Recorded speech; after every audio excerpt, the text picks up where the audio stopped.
Hello friends, welcome back to my channel Anu tutorials. तो friends, आज का वीडियो आप सभी लोगों के लिए बहुत ज्यादा हेल्पफुल होने वाला है, चाहे आप लोग बिगनर्स हैं या फिर आप बहुत ज्यादा सिलाई करते हैं। तो फ्रेंड्स, वीडियो ज्यादा लंबा भी नहीं होगा, से कम 3-4 मिनट का वीडियो होगा, तो आपको वीडियो को पूरा जरूर देखना है। तो फ्रेंड्स, आइए बिना समय बर्बाद करते हुए वीडियो को शुरू करते हैं। तो देखिए, आजकल क्या है कि ये जिम्मी चू का कपड़ा है, बहुत ज्यादा ट्रेंड में चल रहा है। तो देखो, मैं आपके लिए पहले समझा देती हूँ मैं आपके लिए क्या बताना चाह रही हूँ। जैसे आपके पास जिम्मी चू की साड़ी वाला ब्लाउज बनाने के लिए आता है, तो उसकी आप टक्स की सिलाई लगाते हैं, तो उनको लगाने में बहुत परेशानी होती है। देखो, ये कपड़ा थोड़ा इस तरीके से चिकना होता है सीधी साइड से, तो ये कपड़ा है अस्तर से एक्स्ट्रा निकल जाता है, यानी कि अस्तर के साथ ये सही से नहीं फिट होता है।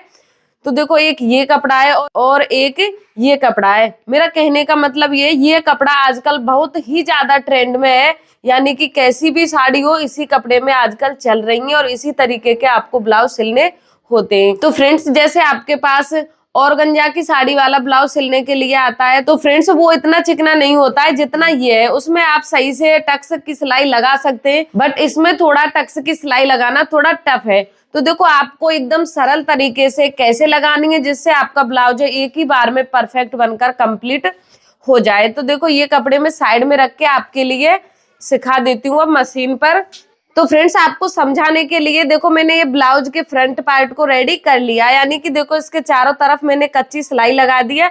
तो आपको भी यही करना है, डायरेक्ट यानी कि कटिंग करके डायरेक्ट आपको टक्स की सिलाई नहीं लगानी है। पहले चारों तरफ आपको ये कच्ची सिलाई लगानी है। आप बड़े बड़े टांकों वाली ये वाली सिलाई आप लगा सकते हैं।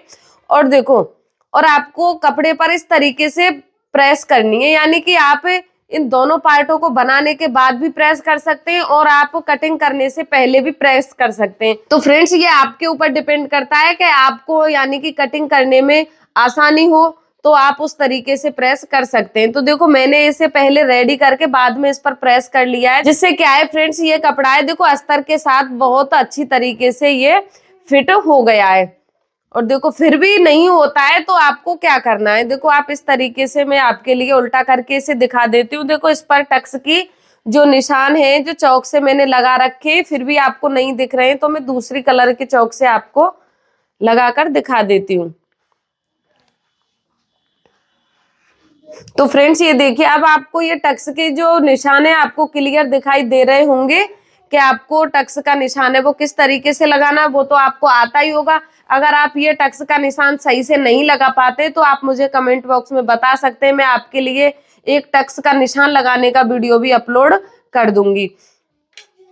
तो फ्रेंड्स, अब आपको क्या करना है, देखो सरल तरीका मैं आपके लिए बता देती हूँ। देखो, आपको दोनों पार्टों को इस तरीके से उल्टा रखना है और देखो यहां से यहां तक इस पर सिलाई लगानी है और यहां से यहां तक इस पर सिलाई लगानी है। आप देखो, इसे बड़े टांके वाली भी सिलाई लगा सकते हैं और इसे आप छोटे टांके वाली भी सिलाई लगा सकते हैं। तो देखो, मैं आपके लिए सिलाई लगा के बता देती हूँ। आप इस तरीके से इस पर सिलाई लगाएंगे। देखो, यहाँ पर जो आपने निशान लगाया यहाँ तक आपको सिलाई लगानी है इस तरीके से। देखो, जहां तक आपका निशान है वहां पर आपको सिलाई को रोकना है और फिर आपको इस तरीके से सुई को ऊपर करते हुए इस वाली टक्स पर आपको सिलाई लगानी है। धागे को अभी आपको कट नहीं करना है। तो देखो, अब जहां से ये वाला निशान आपका शुरू हो रहा है, आप वहां पर सुई को नीचे करके फिर आपको इस तरीके से सिलाई लगानी है। तो देखो, ये दोनों टक्स की सिलाई हो गई है और बीच में ये जो धागा है इसको आप इस तरीके से कट कर देंगे और आप यहां से कट कर देंगे। तो देखो, ये वाली नीचे वाली टक्स पर सिलाई लग गई और आपकी आर्म होल वाली टक्स पर भी सिलाई लग गई, यानी कि एक ही सिलाई से आपको दोनों टक्स की सिलाई मिल गई है। और देखो, अब आप लगाएंगे साइड फिटिंग वाली सिलाई और ये जो हुकाई की पट्टी होती है वो वाली सिलाई।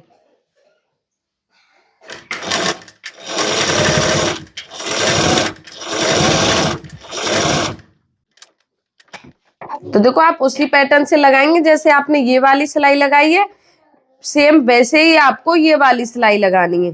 देखो, इस तरीके से आप हल्का सा इसे हाथ से टाइट खींचेंगे जिससे ये वाला धागा इस तरीके से नहीं खींचे और आप इस वाली सिलाई को लगाकर कंप्लीट कर देंगे। और धागे को आपको बीच में से इसी तरीके से कट कर देना है। देखो फिर आप इस तरीके से इस पार्ट को सीधा करेंगे और ये जो धागे यहाँ से यहाँ तक लंबे धागे आपको दिखाई दे रहे हैं, इनको भी आपको कट करना है। बट आपको ध्यान रखना है गलती से भी ये वाला कपड़ा आपको कट नहीं करना है। तो फ्रेंड्स देखिए, अब आपको ये वाली सिलाई लगाने से फायदा क्या होगा, देखो अब आपके लिए मैं ये समझा देती हूँ।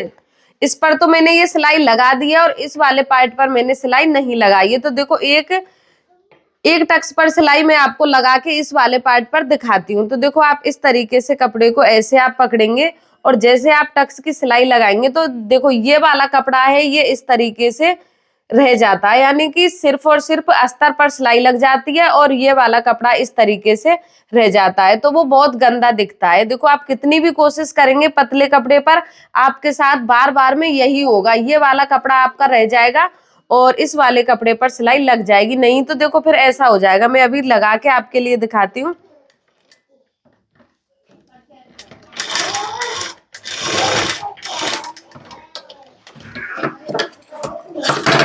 तो देखिए ये वाली टक्स की सिलाई मैंने लगा दी है। अब देखो आपको यहाँ पर मैं उल्टा करके दिखा रही हूँ, ये दिख रहा होगा। देखो जो साड़ी का कपड़ा है वो तो यहाँ पर रह गया है और अस्तर का कपड़ा है वो यहाँ पर है। देखो ये क्लियर दिख रहा है।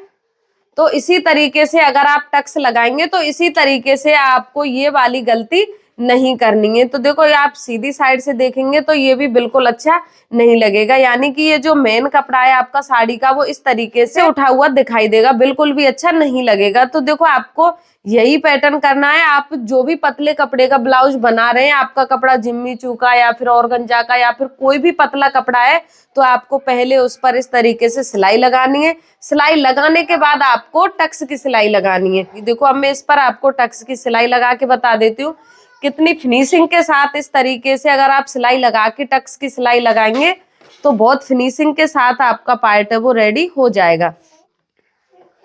तो देखो आप इस तरीके से पकड़ेंगे और जहां तक आपने सिलाई लगाई है वहीं पर आपको इसका कॉर्नर निकालना है। तो देखो निकालना किस तरीके से, आप यहाँ से आधा इंच या फिर आधा इंच से 2 पॉइंट आप ज्यादा ले सकते हैं और इस तरीके से आप इस पर तिरछी सिलाई लगाएंगे। देखो इस तरीके से, ये आपको पता ही होगा कि टक्स की सिलाई किस तरीके से लगाते हैं। इस तरीके से आपको सिलाई लगानी है, जहां तक आपने सिलाई लगाई है वहीं पर इसका कॉर्नर निकालना है। देखो इस तरीके से आपको सिलाई को नहीं लगाना है, आपने हल्का सा यहाँ पे मार्जिन दे दिया, फिर आपका जो ब्लाउज का पफ है वो अच्छा नहीं बनेगा। तो देखो आपको इसी तरीके से टक्स की सिलाई लगानी है।